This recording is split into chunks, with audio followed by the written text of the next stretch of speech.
আমি আজকে শেয়ার করব পেঁপে দিয়ে মুরগির মাংস।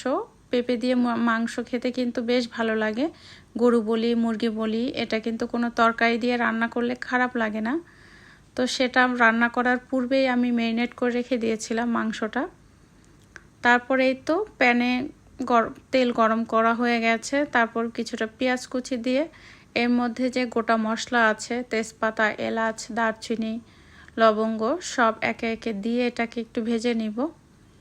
আর মশলাটা ভাজা হয়ে গেলেই এর মধ্যে দিয়ে দিব আদা পেস্ট, রসুন পেস্ট, তারপর হচ্ছে আমাদের যে গুঁড়া মশলাগুলো আছে সেগুলো পরিমাণ মতো কিছুটা দিব। মশলাটা একটু ভালোভাবে ভেজে নিচ্ছি, মানে আদা রসুনটা।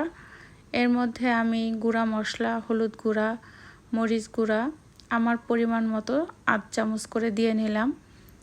কারণ সবাই অসুস্থ, সবাই দোয়া করবেন। আমার বাসায় সবাই অসুস্থ, আমি সহ মোটামুটি একটু সুস্থ হয়েছি আমি, কিন্তু আমার পরপরই বাচ্চারা অসুস্থ হয়ে পড়েছে। তো এই মুহূর্তে ভাবলাম যে মুরগিটা ভুনা না করে আমরা যদি একটু পেঁপে দিয়ে রান্না করি, এতে করে বেশি হেলদি হবে। কারণ রুগীর খাবার হিসেবে যখন আমরা কাউকে রুগীকে খাবার দিই, তখন কিন্তু আমরা লাউ দিয়ে মুরগি বা একটু পেঁপে দিয়ে মুরগি করে দিই, কারণ শুধু মাংসর চাইতে ওটাই বেশি স্বাস্থ্যকর হয়। সব সময় আমাদের এখানে পেঁপে পাওয়া যায় না, পেঁপে পাওয়াটা একটু দুর্লভ। বিশেষ করে পেঁপে এবং কাঁচকলা খুব দামও হয় এবং পাওয়াটাও অনেক কষ্টকর। তো যেহেতু কাঁচা পেঁপে পেয়েছি, তাই মুরগি দিয়ে রান্না করলাম। শক্ত মুরগি হলে আরও ভালো হতো, তবে বাচ্চারা খেতে চায় না, এই জন্য নরম মুরগিটাই রান্না করলাম।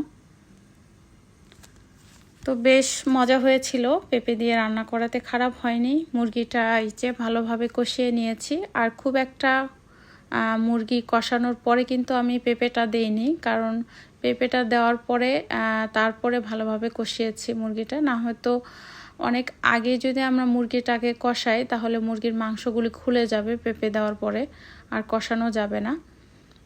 আর পেঁপেটাও শক্ত থাকবে, এজন্য পেঁপেটা বেশি দেরি করে না দিয়ে মুরগির সাথে দিয়ে বেশ কিছুক্ষণ কষিয়েছি।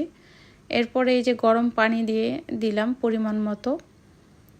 গরম পানিটা দেওয়ার পরে কিন্তু আর রান্না করতে তেমন টাইম লাগে না, বলক এসে যায় সাথে সাথে, আর খাবারের টেস্টও থাকে অক্ষুণ্ণ। তো এই যে রান্না করলাম আজকে পেঁপে দিয়ে মুরগি, দুর্দান্ত হয়েছিল। আর সবাই দোয়া করবেন আমাদের জন্য।